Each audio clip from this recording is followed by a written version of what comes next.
It's HPR, All Things Considered, and I'm Dave Lawrence. Grateful you're here as we say aloha to another of our treasured guests who's passed away. Chris Dreja of the Yardbirds, rhythm guitarist and bassist, including when the Yardbirds played Hawaii back in the 1960s. I'll give you everything and more, and that's for sure.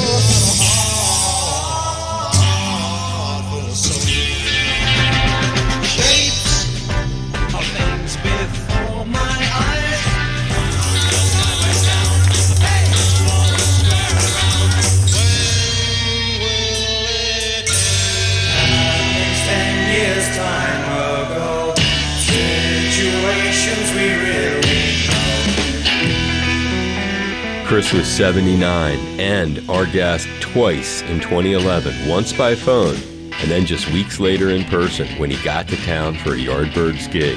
Joined us for a chat with drummer Jim McCarty, who you'll also hear in the second part of this. Let's hear some of both of these interviews as we celebrate the life of Chris Dreja of the Yardbirds. Aloha and mahalo, Brother Chris. Thanks for taking a moment. Well, hello. Yeah, this will be an amazing trip.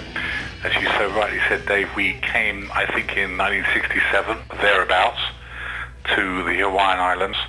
I have very strong memories. It was very hot, but it was also very pleasant, and some great audiences, you know. What are you seeing in your head? Take me to some of those memories.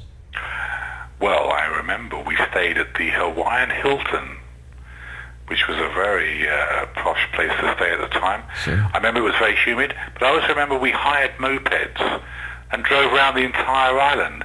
It was the most beautiful getaway from touring experience and a fantastic look at the island. Just a bit of a gap. Yeah, right. So speaking of which, I'm assuming you're saying you have not been back to the island since the gigs here in the 60s? Not at all. I've been looking at some of this information from loyal listener Steve about your gigs, the gig rather, here in Honolulu. Am I right in saying you had Jimmy and Jeff at that same time? Well, I certainly think we had Jimmy at that time. I can't, to be very honest with you, I cannot confirm that Jeff was with us. Okay. Because if I remember rightly, we played Australia, Singapore, Hawaii. It was a run-through of that sort of, well, I guess you would say the South Pacific. Is that correct? All those other places combined? Certainly. We were with Jimmy at that point. There was a big tour at the time, and I'm pretty certain we ended up on Hawaii. And that was the end of it? It could well have been, because funny enough, I remember going from Hawaii straight through to New York, hitting New York in the winter, getting on a bus at a New York terminal and driving out to my then's wife house out in Jersey. And we went from Hawaii, which was like 90 degrees, to like minus 20 and a very heavy blizzard.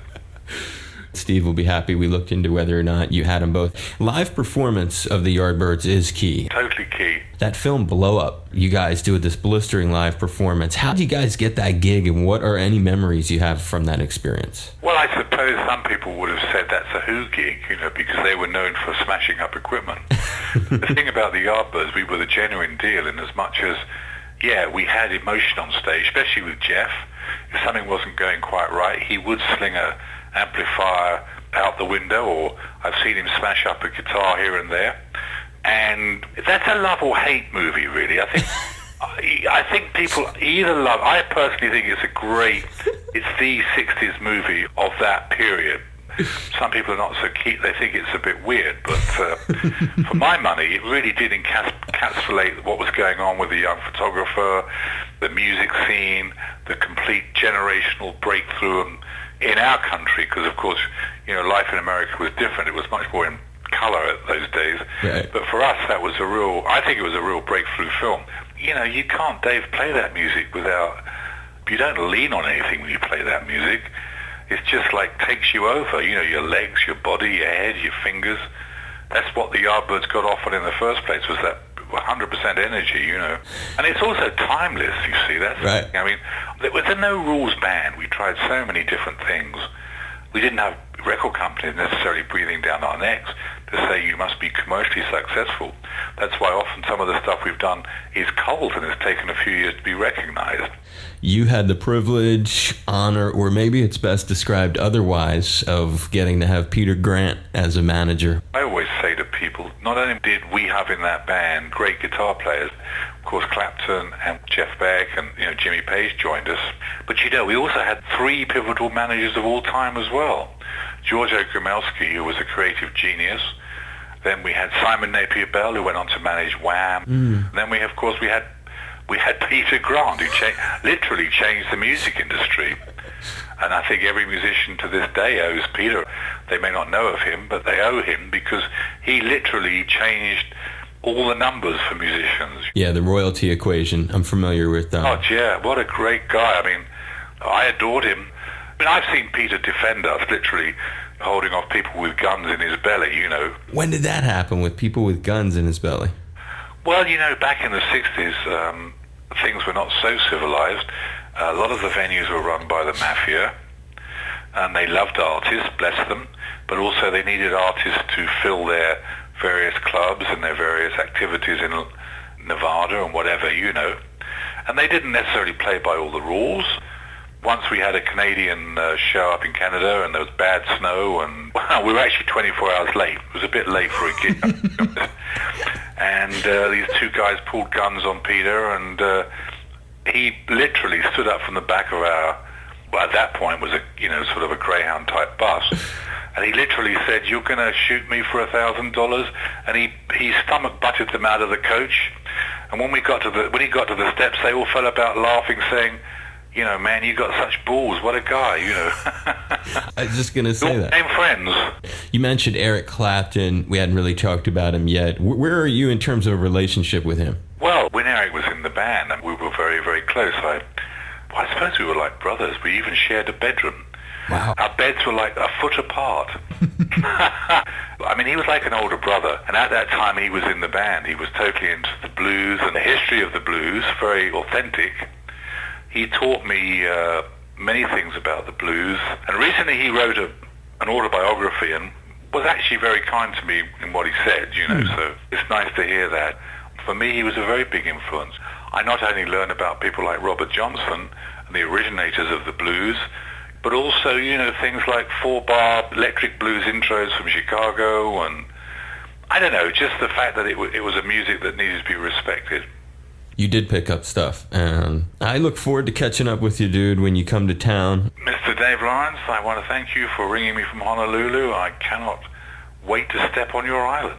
Chris Dreja, I have Jim McCarty, and a super big honor. Thank you so much for taking time for me.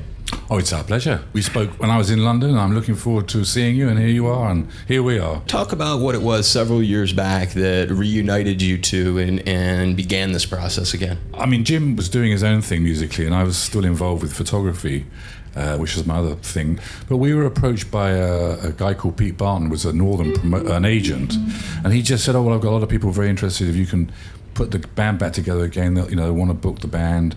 And Jim and I thought, well, it's a very special band, and maybe we can and maybe we can't, but we worked at it, and people kept asking us to play again.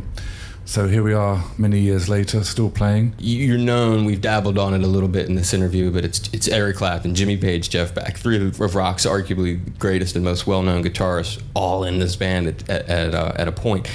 The Birdland record had just one of those three guys making a special guest appearance on it. Brother Jeff was on there. I mean, you just get together with Jeff, and he just intuitively knows what he wants to put all over your music, and he's great for that. Yeah. Is that the reason he ended up on Birdland? Well, sort of, yeah. It is in a way, because we recorded that track down at his house, in his house, in between playing tennis. You guys were playing tennis? Believe it or not. Nice. Did you get any feedback from any of those three guys on the band continuing in this current contemporary era? Yeah. Jeff and Jimmy have been to a gig together, When was that they were there together? Some time ago, but Jimmy was at a show a couple of years ago. And you were looking out, and Jeff and Jimmy were out there watching the new band. They were air playing. Air guitaring their own guitar parts. It was very funny. But actually, Jimmy, I was coming back from buying something at IKEA on the North Circular in London, and this phone rang, and it was Jimmy, and he said, well done, you're keeping up the legend, it's fantastic. So that was very nice of him, Hey, I appreciate it. Chris Dreja and Jim McCarty from the Yardbirds. I hope this has been an enjoyable experience for you. I really do appreciate it. Our pleasure. Thank you so much.